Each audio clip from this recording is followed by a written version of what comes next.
गुलाम अहमद मीर जी, केशव महतो कमलेश जी, कालीचरण मुंडा जी, सप्तागिरी उलाका जी, Anil Thomas जी, David Tirkey जी, रामा खालको जी, अनिल कंडुलना जी, दिनेश प्रसाद जी, हमारे candidates Bhushan बारा जी और नमन विक्सल कोंगारी जी, अलायंस के स्टेज पे वरिष्ठ नेता, भाइयों और बहनों, प्रेस के हमारे मित्रों, आप सबका यहां बहुत बहुत स्वागत, नमस्कार। कैसे हैं आप लोग? ठीक है। आज सुबह आप दूर दूर से चल के आए, हमारी बात सुनने आए, इसके लिए दिल से आपका मैं धन्यवाद करता हूं। Love you.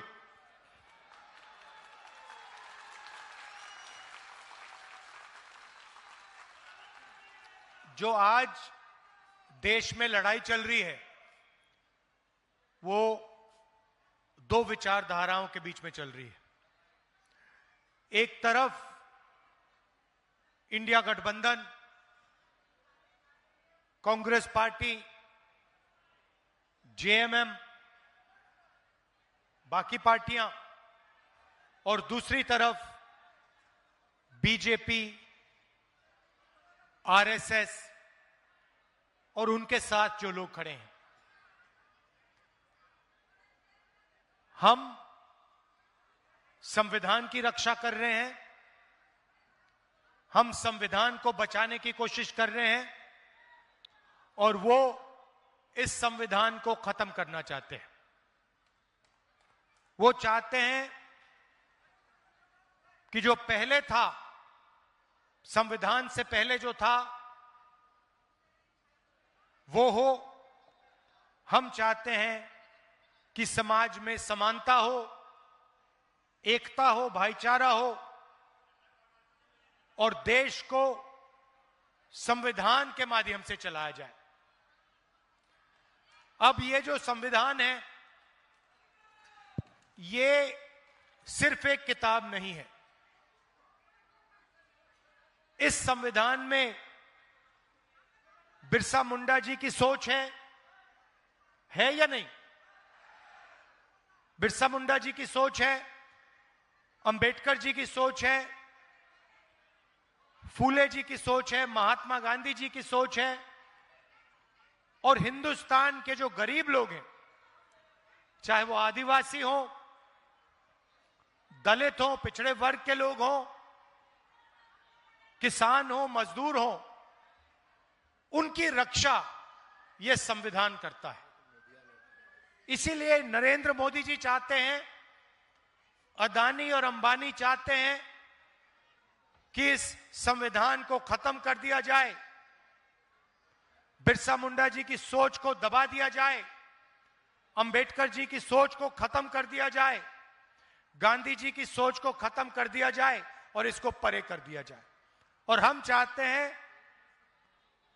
कि ये सामने रहे, इसी के माध्यम से देश चले।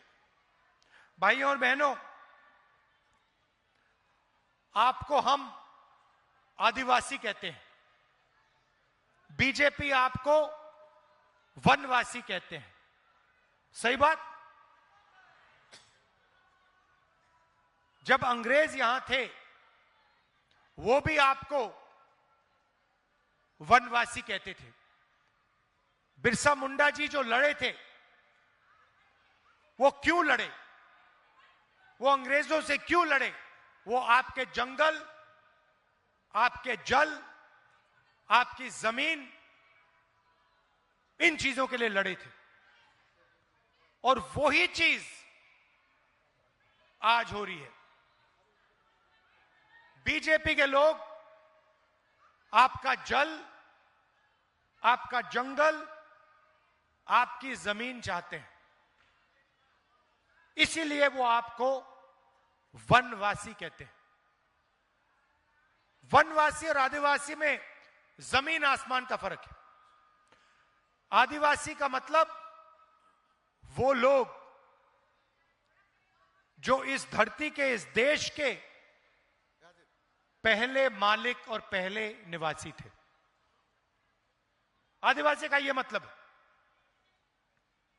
हम आपको आदिवासी कहते हैं क्योंकि हम जानते हैं कि हिंदुस्तान के पहले मालिक आप लोग थे।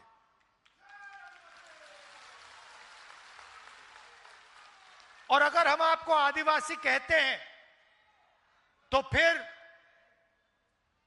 जल, जमीन, जंगल का फायदा हिंदुस्तान के पहले मालिकों को मिलना चाहिए। जल, जमीन, जंगल का अधिकार आपका होना चाहिए। आदिवासी शब्द का यह मतलब है। अब इन्होंने नया शब्द निकाला जो पहले अंग्रेज इस्तेमाल करते थे, वनवासी। वनवासी का मतलब आप जंगल में रहते हो। वनवासी का मतलब आपका कोई अधिकार नहीं है, ना जल का, ना जंगल का, ना जमीन का। आप तो जंगल में रहते हो। अगर आप जंगल में रहते हो तो अधिकार थोड़ी मिलेगा। इसीलिए वो आपको वनवासी कहते हैं, क्योंकि वो चाहते हैं कि आपके बच्चे शिक्षा ना पाएं, आपके बच्चे इंजीनियर ना बने, डॉक्टर ना बने, लॉयर ना बने, हवाई जहाज ना उड़ाएं। इसलिए वो आपसे कहते हैं भाई आप तो वनवासी हो, आप तो जंगल में रहते हो, आपको शिक्षा की क्या जरूरत, आपको इंजीनियर बनने की क्या जरूरत, आपको डॉक्टर बनने की क्या जरूरत, आप तो वनवासी हो। और हम कहते नहीं, आप वनवासी नहीं हो। आपको वनवासी कहना आप पर अपमान है। आप आदिवासी हो। यह देश आपका था और इस देश में जो जंगल है, जमीन है, जल है, उसका अधिकार आपको मिलेगा। और अगर आप देखोगे संविधान में आपको वनवासी शब्द कहीं नहीं मिलेगा। आप ढूंढ लो इसको। संविधान को जिसने बनाया, जिन लोगों ने बनाया, उन्होंने वनवासी शब्द का प्रयोग नहीं किया। उन्होंने आदिवासी शब्द का प्रयोग किया, क्योंकि वो कहना चाहते थे कि ओरिजिनल मालिक आदिवासी हैं। जमीन उनकी, जंगल उनका, जल उनका। बिरसा मुंडा जी उसके लिए लड़े थे। संविधान भी बिरसा मुंडा जी जैसे आपके जल, जंगल, जमीन के लिए लड़ता है, हर रोज लड़ता है। तो लड़ाई संविधान को बचाने की है। एक तरफ जो संविधान को बचा रहे हैं, दूसरे तरफ जो संविधान को खत्म करने की कोशिश कर रहे हैं।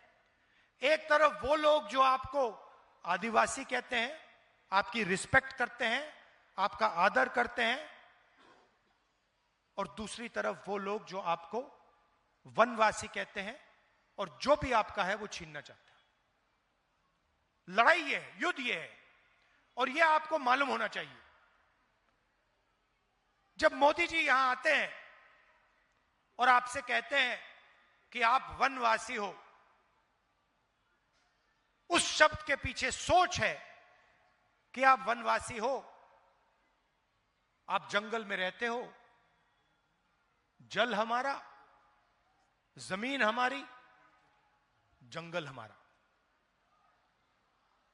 आदिवासियों का नहीं, मोदी जी का, आरएसएस का और अरबपतियों का। जहां भी चाहते हैं आपकी जमीन छीन लेते हैं। नया शब्द निकाला है, विकास। विकास का मतलब जहां भी आदिवासियों की जमीन है उठा के ले जाओ, यह है इनका विकास। और हम चाहते हैं कि अगर आपकी जमीन जाए तो आपसे पूछ कर जाए, और अगर आपने अपनी जमीन दी तो आपको उस जमीन का सही दाम मिले। और अगर वहां इंडस्ट्री बनी, फैक्ट्री लगी, तो उस फैक्ट्री में आपके बच्चों को रोजगार मिले। इसलिए हम चाहते हैं कि आदिवासियों को शिक्षा मिले, उनके बच्चे, आपके बच्चे इंजीनियर बने, डॉक्टर बने, लॉयर बने, फैक्ट्री को चलाना सीखें। यह लड़ाई चल रही।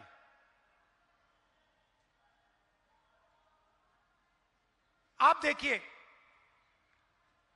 इस देश में तकरीबन 8% आदिवासी हैं, 15% दलित हैं और तकरीबन 50% ओबीसी हैं। और उसमें आप 15% माइनॉरिटी जोड़ दीजिए।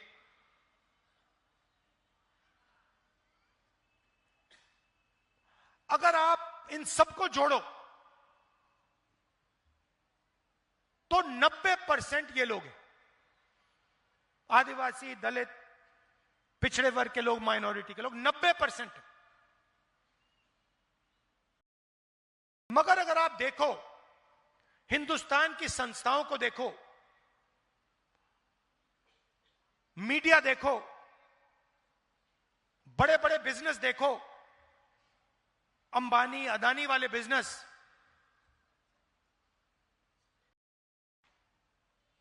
जुडिशियल सिस्टम देखो, कोर्ट कचहरियां देखो, आपको 90% में से कोई इनके अंदर नहीं दिखेगा। हिंदुस्तान की सरकार को 90 लोग चलाते हैं। आईएएस के लोग हैं, बजट को ये बांटते हैं। हर साल आपके जेब में से जीएसटी निकलती है। आप पेट्रोल खरीदते हो, कपड़े खरीदते हो, जूते खरीदते हो, टैक्स भरते हो, आपके जेब में से टैक्स निकलता है।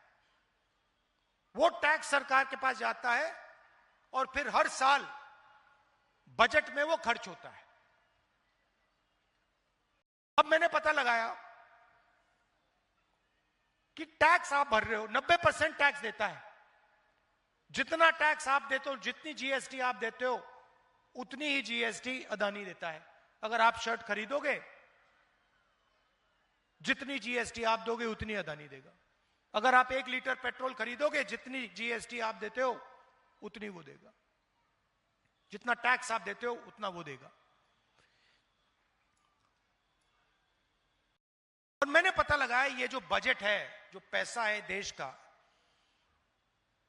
ये कैसे खर्च होता है, ये कौन निर्णय लेता है? 90 अफसर निर्णय लेते हैं। 90 लोग हैं। रेलवे बजट में पैसा कितना खर्च होगा, कहां खर्च होगा, ट्रेन कहां लगेगी, ये 90 लोग निर्णय लेते हैं। हाईवे कहां बनेगी, रोड कहां बनेगी, कैसी बनेगी, ये निर्णय लेते हैं। सेना को कितना पैसा मिलेगा, ये निर्णय लेते हैं। शिक्षा में कितना पैसा जाएगा, ये निर्णय लेते हैं। आदिवासी स्कूल कितने बनेंगे, दलित स्कूल कितने बनेंगे, निर्णय ये लेते हैं। कर्जा माफ होगा, निर्णय ये लेते हैं। डिसीजन इनका। 90 में से आदिवासियों की आबादी हिंदुस्तान में 8%। 90 में से एक अफसर आदिवासी वर्ग का है। एक अफसर, और उसको भी पीछे बैठा रखा है कोने में। अगर हिंदुस्तान की सरकार 100 रुपए खर्च करती है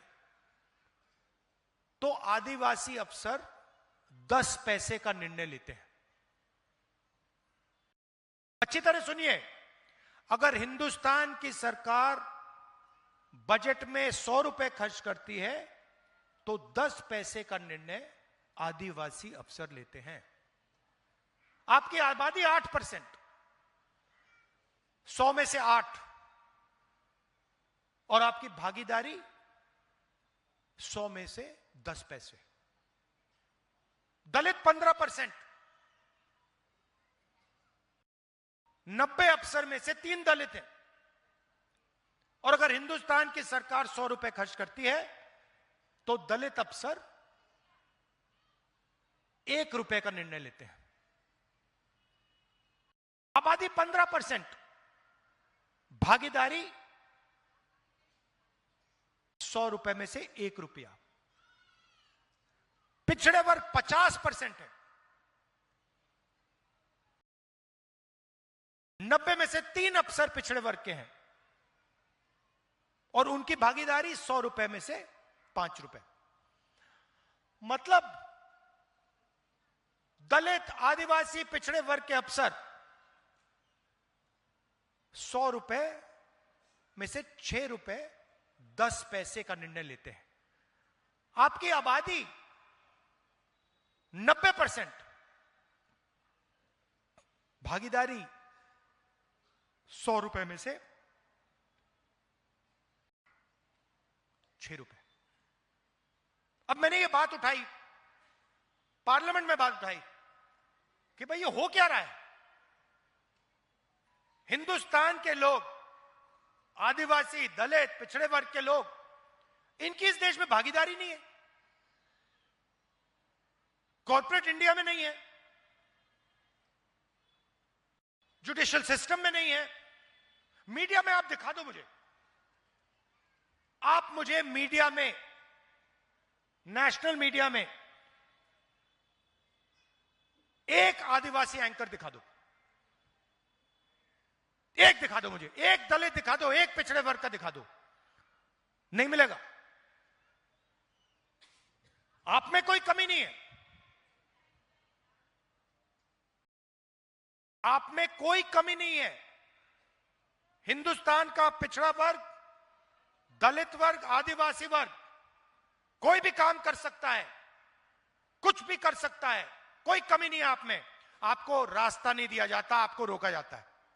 आपके सामने दरवाजा है और मोदी जी आके बहाने बनाते हैं। सच्चाई है। तो मैंने पार्लियामेंट में उनके सामने बोला कि आप ऐसे करिए, जाति जनगणना करते हैं, पता लगाते हैं इस देश में कितने दलित हैं, कितने आदिवासी हैं, कितने पिछड़े वर्ग के लोग हैं।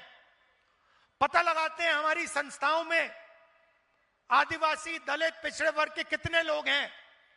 पता लगाते हैं मीडिया में कितने हैं। पता लगाते हैं इस देश का जो धन है, बड़ी बड़ी कंपनियां हैं, इनमें दलित कितने हैं, आदिवासी कितने हैं, पिछड़े वर्ग के कितने लोग हैं। दूध का दूध, पानी का पानी कर देते हैं। मैंने उनके सामने बोला, चुप हो गए। उसके बाद कहते हैं राहुल गांधी देश को बांटने की कोशिश कर रहा है। मतलब 90% लोगों के पास देश को चलाने में भागीदारी नहीं है। आप अंदर नहीं घुस सकते। मैं वो बात उठा रहा हूं, मैं कह रहा हूं कि भागीदारी होनी चाहिए, 90% लोगों को जगह मिलनी चाहिए। प्राइवेट यूनिवर्सिटी देखिए, आप मुझे बता दो कौन सी प्राइवेट यूनिवर्सिटी को आदिवासी चला रहा है, कौन सी प्राइवेट यूनिवर्सिटी को दलित चला रहा है, मुझे बता दो, नाम बता दो। ये बड़े बड़े जो अस्पताल हैं, अपोलो अस्पताल, ये सब जो हैं खुल रहे हैं, मुझे बता दो इसको, इनमें से कौन सा है जिसका मालिक आदिवासी है, जिसका मालिक पिछड़े वर्ग का है, जिसका मालिक दलित है। आपको एक नहीं मिलेगा, पूरे देश में ढूंढ लो, एक नहीं मिलेगा। यह बात मैंने उठाई पार्लियामेंट में, और कहते हैं राहुल गांधी देश को बांट रहा है। मैं चाहता हूं कि 90% लोगों को इस देश में भागीदारी मिले। मैं चाहता हूं अगर यह देश चलाया जाए तो 90% लोग इस देश को चलाएं। और बीजेपी चाहती है कि इस देश को 2-3 लोग चलाएं, नरेंद्र मोदी, अमित शाह, अंबानी और अदानी। और पूरा का पूरा जो धन है इस देश का, आपकी जमीन हो, जंगल हो, सब का सब आपसे छीनकर यही 10-15 इनके जो बड़े अरबपति हैं इनको मिल जाए। भाई और बहनों, 16 लाख करोड़ रुपया, 16 लाख करोड़ रुपया नरेंद्र मोदी जी ने 25 लोगों का कर्जा माफ किया है। उनमें आपको एक आदिवासी नहीं मिलेगा, एक दलित नहीं मिलेगा, एक पिछड़े वर्ग का नहीं मिलेगा। और जब हम कहते हैं किसानों का कर्जा माफ होना चाहिए, तो वो कहते हैं देखो राहुल गांधी किसानों की आदत बिगाड़ रहा है, देखो देखो राहुल गांधी किसानों की आदत बिगाड़ रहा है। जब आपने 16 लाख करोड़ रुपए उनका कर्जा माफ किया, तो आपने उनकी आदत नहीं बिगाड़ी क्या? उन्होंने लाखों करोड़ रुपए का बैंक लोन लिया, उसको आपने माफ कर दिया, उसको आप आदत बिगाड़ना नहीं कहते हो। मगर एक छोटा सा किसान 50,000 रुपए का कर्जा लेता है, हाथ जोड़ के कहता है मेरा कर्जा माफ कर दो, हम कर्जा माफ करते हैं, आप कहते हो देखो किसान की आदत बिगाड़ दी। हम न्याय चाहते हैं। हमारा सिर्फ यह कहना है कि अगर देश चलाया जाएगा तो इसको 2-3 लोग नहीं चलाएंगे, इसको 90% आबादी चलाएगी। और अगर देश को चलाया जा रहा है तो उसमें आदिवासी दिखेंगे, दलित दिखेंगे, पिछड़े वर्ग के लोग दिखेंगे। इसीलिए मैंने पार्लियामेंट में साफ कह दिया है, 2 काम हम करेंगे।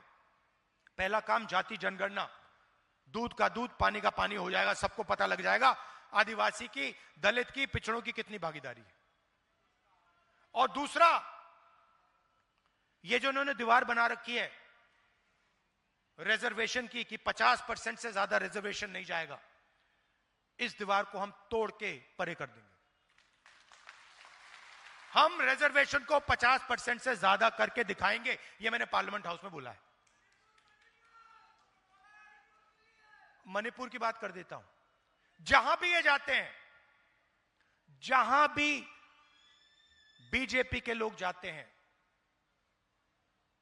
वो भाई को भाई से लड़ाते हैं। एक धर्म को दूसरे धर्म से, एक जात को दूसरी जात से, एक भाषा को दूसरी भाषा से लड़ाते हैं, गुस्सा नफरत फैलाते हैं। मणिपुर को इन्होंने जलाया। आज तक हिंदुस्तान का प्रधानमंत्री नहीं गया है, आज तक नहीं गया है। मतलब उन्होंने ये बात मान ली कि मणिपुर जैसा प्रदेश है ही नहीं। प्रधानमंत्री, प्रदेश जल गया, प्रधानमंत्री आज तक उस प्रदेश में नहीं गए हैं। और प्रदेश को जलाने का काम बीजेपी के विचारधारा ने किया है। इसलिए मैंने कहा, कन्याकुमारी से कश्मीर में चला, कांग्रेस पार्टी के हजारों लोग चले 4000 किलोमीटर, और रास्ते में हमने कहा नफरत के बाजार में मोहब्बत की दुकान खोलेंगे।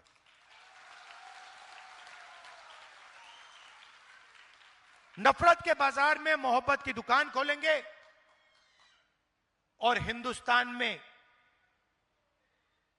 सब लोग प्यार से, इज्जत से एक साथ मिलकर रहेंगे। अब झारखंड का चुनाव मैंने देखा कि यहां पे हमारी काफी बहनें आई हैं। मैं आपको बताना चाहता हूं कि जैसे ही यहां हमारी सरकार आएगी, वैसे ही खटाखट खटाखट खटाखट आपके बैंक अकाउंट में, आपके बैंक अकाउंट में अभी 1000 रुपए जाता है, 2500 रुपए महीने का ठकाठक ठकाठक ठकाठक अंदर।